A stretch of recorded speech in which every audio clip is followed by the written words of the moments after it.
In Switzerland, Carole is sprinting through the forest with the diamonds she just stole. Her friend Alex is nearby, armed and ready in case anything goes wrong, but she gets distracted when her boyfriend calls to break up with her. Carole scolds her, reminding Alex she can't afford to lose focus or she might get them lost, so Alex hangs up and goes back to guiding Carole. Once they regroup, they escape on a four-wheeler and speed through the woods. Right then, a swarm of drones locks onto them and opens fire, kicking off a chase. Alex pushes the four-wheeler as fast as it'll go while weaving through gunfire, but escaping won't be possible unless they fight back. No, it's me now. Bummer. Are you serious right now? Carole switches to the driver's seat while Alex climbs into the back, grabs her gun, and returns fire. But she's still shaken from the breakup, misses her shots, and the drones end up damaging the vehicle. When Carole snaps at her to focus, Alex grabs a heavier weapon and shoots down every drone one by one. They celebrate surviving until the four-wheeler sputters out because the gas tank has been punctured. As soon as they get off, another drone shows up and blows the vehicle to pieces. Hurry, run! This way! This way! Alex uses the rising smoke as cover and shoots that drone too. The women continue on foot until they reach a hidden basket of snacks they left on a mountain. Another drone finds them there as well, and Alex takes it down instantly. After their quick break, they leap off the mountain and glide through the air in wingsuits, enjoying the view before plunging into the water. Later, in Paris, Carole discovers she's 6 weeks pregnant. She didn't use protection during a casual hookup because a surgeon once told her she couldn't get pregnant, but he was wrong. Now she has only a few weeks to decide if she'll keep the baby, and because it's a high-risk pregnancy, she needs calm and stability. That evening, Carole enters a shady building for a deal with some criminals, while Alex provides unseen backup. Carole hands over the diamonds, the men check that they're real, and then the leader announces he's already sent payment to Carole's boss. Carole angrily reminds him that wasn't their agreement. He responds by calling over his dog and threatening to sick it on her. Alex immediately activates her laser sight and trains the dot on the man's chest, forcing him to back off and let Carole leave. Outside, Carole admits she's exhausted from the danger and the violent thugs, and she wants to quit the criminal world. Alex hesitates, but eventually agrees. The next day they meet their boss, an infamous crime lord known as Godmother, at a movie theater to tell her they're done. Godmother laughs in their faces, warning them that nobody walks away. Anyone who has tried has ended up dead. Determined to quit anyway, the two women relocate to a hidden, off-the-grid cabin in the woods where Godmother supposedly can't track them. At first, the area looks like nothing but trees, but Carole uses a scanner in her eye to reveal a concealed door leading into their new home. That night, they talk about future plans and dance to old records. Later, while they're asleep, their pet rabbit slips outside and the noise wakes them, seconds before Godmother's assassins unleash gunfire on the cabin. The walls are bulletproof, keeping them alive for now, but Alex notices the bullets track her movements, meaning she's the target. Eventually, the shooting stops, and the rabbit hops back inside, revealing the location of the pet door. The assassin sticks his gun through the opening and sprays the room, wrecking furniture and belongings, but missing the women as they hide. Tragically, the rabbit is killed, and Alex collapses over its body, vowing revenge. Sometime later, Carole meets Godmother at a restaurant. Godmother confirms the assassins were only sent to kill Alex. Then she has her bodyguard aim a gun at a cook and threatens to shoot him unless Carole agrees to do one final job. Carole is forced to say yes, but demands $2 million so she can retire permanently. The mission? Steal an item on the island of Corsica. Carole will be responsible for assembling her own team. After that, Carole and Alex meet up with master strategist Abner to plan the heist. Their target is a famous painting that's about to be displayed at a convent. Since they don't have a layout of the place, their first step is to steal the blueprints. Abner gives them the contact information for a weapons dealer and a getaway driver, because Carole refuses to let Alex drive anymore after a major incident they had in Poland. Next, the pair heads to a racetrack, where race car driver Sam is getting chewed out by her teammate for supposedly sabotaging the vehicle. Frustrated, Sam jumps into the car, takes it onto the track, and tears around it at full speed, showing off her real skill and proving the issue was never the car. When she finishes, her furious teammate fires her on the spot, and Sam strips off her jumpsuit in front of everyone before walking away.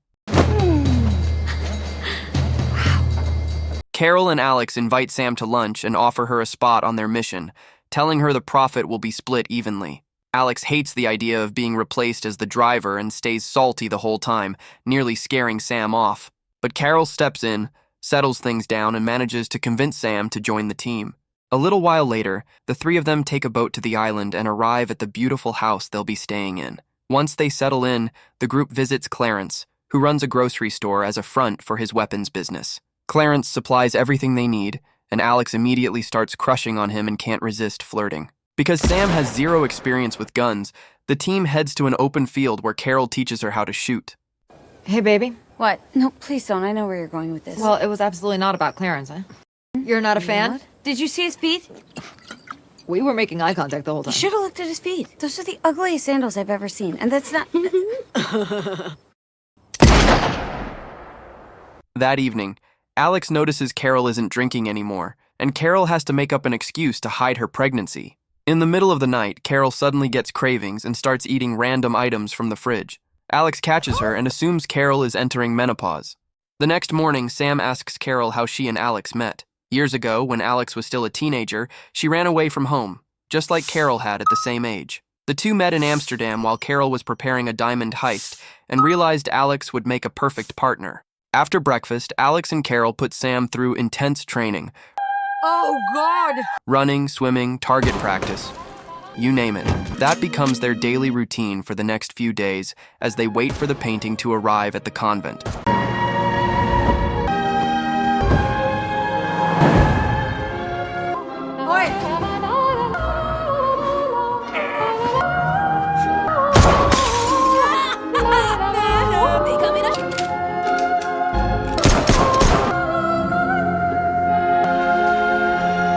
Still, they manage to take breaks to visit the local market or grab drinks at a bar. One afternoon, when she finally gets a moment alone, Carole calls her doctor and confirms she's keeping the baby. Later that evening, she accidentally ruins dinner, and her pregnancy hormones make her burst into tears. Alex reassures her it's nothing serious and eats the ruined food anyway. Carole then announces that Alex and Sam will be stealing the blueprints without her so they can learn to work together. The next day, Sam heads into the renovation company while Alex hides in another building, ready to provide backup. Since there's absolutely no security, Sam easily slips into the office and hacks the computer with her phone. She gets the blueprints with no trouble and relaxes, until Alex warns her someone is coming. Sam panics, but Alex tells her to calm down and then shoots every employee with tranquilizer darts. When Sam is about to leave, one guy reveals he's still conscious, and she freezes in fear, giving him enough time to trigger the alarm. Alex fires a second dart at him, knocking him out so Sam can escape. The two hop onto a motorcycle, and Sam drives wildly out of spite because Alex didn't help her sooner. Sam, watch out! Watch out!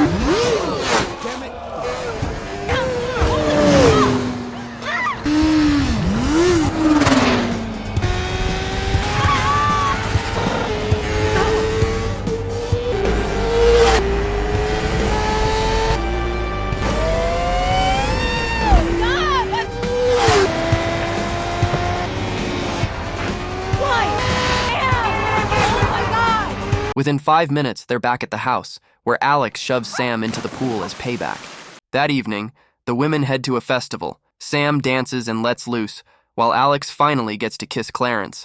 A woman tries to kiss Sam too, but Sam gently pushes her away. Later, Sam tells Carole privately that her wife passed away, and she still misses her deeply. Carole comforts her and assures her she has friends now who are here for her. Soon after, Alex and Clarence slip away to find a private room to get intimate, but they're interrupted when a man barges in asking to join them. Alex is intrigued and convinces Clarence to give it a try, but as soon as they start kissing, the stranger suddenly punches Clarence, knocking him out cold. When Alex tries to fight back, the man easily overpowers her and slams her onto the bed, choking her. But Alex refuses to give in.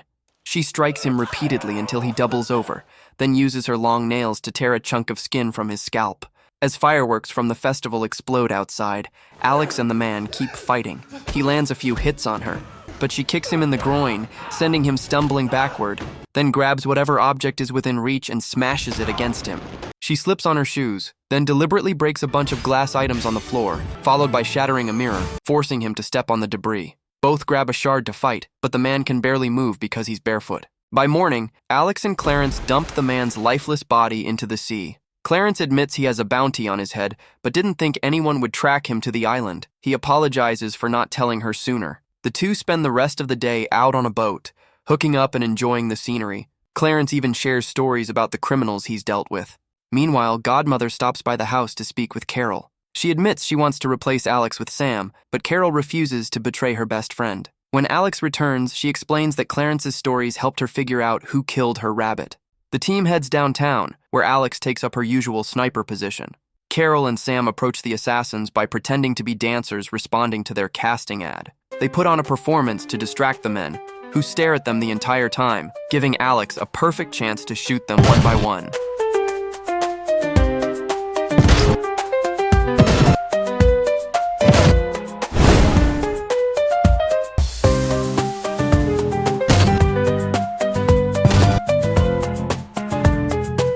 Since tomorrow is the big heist, the women spend the rest of the day relaxing and bonding. On the way back, Carole finally reveals that she's pregnant. Her friends are shocked, but also incredibly supportive. Later, they meet with Abner to finalize the plan.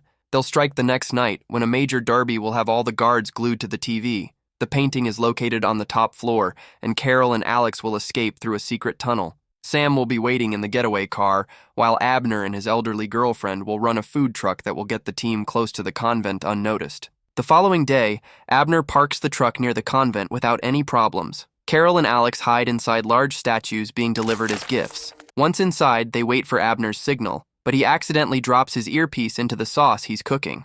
Tired of waiting, Carole and Alex break out of the statues. Things get worse when a massive TV crew arrives. Apparently, a music video for a famous artist is being filmed at the convent that night. Abner and his girlfriend quickly find themselves surrounded by workers demanding food, forcing them to cook non-stop to maintain their cover.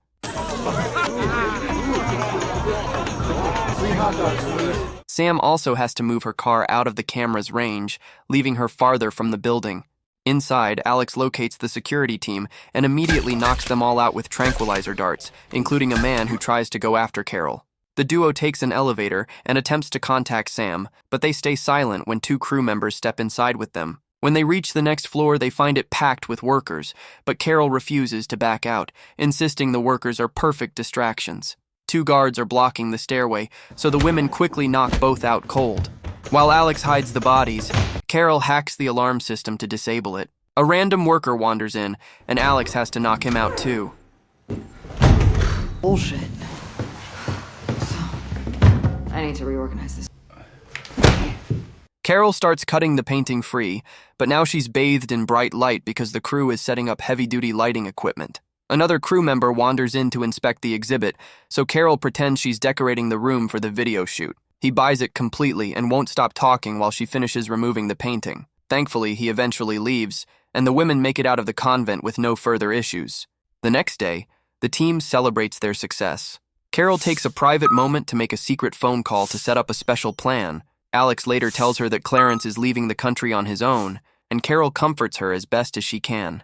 Later in Paris, Carole goes to meet Godmother while Sam and Alex wait in their usual spots. After Carole hands over the painting, Godmother asks her to speak in private and leads her into another room, knowing Alex won't have a view from that angle. She tells Carole she'll never allow her to retire and threatens to kill the people she cares about if she refuses. But Carole stays calm and says her coordinates out loud so Alex can take the shot anyway. The bodyguard drops dead instantly, and Godmother calls Carole insane before she's shot down too. Godmother's men rush into the building right away, so Alex starts shooting them as fast as she can while Carole talks about the day they first met. The police show up soon after and Sam is told to move.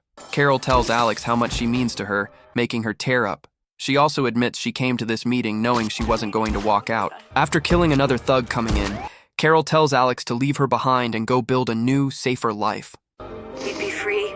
You'd be your own bosses. You'd make a great team. I don't give a you I want to be with. You do as I say now. You move! No, Carole, please! Right then, the cops enter and Carole raises her gun, forcing Alex to watch as her best friend is gunned down. Sam overhears the officers mentioning a sniper and tells the stunned Alex to run.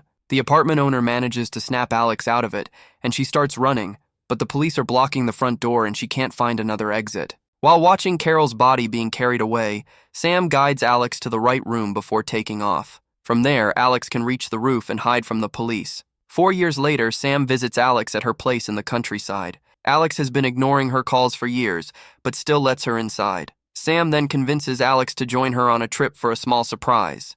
Eventually, the two arrive in the desert where Alex is stunned to find Carole alive, living with an adorable daughter. The police had actually been a special team she hired to fake her death. The three women reunite emotionally and begin enjoying their new lives together.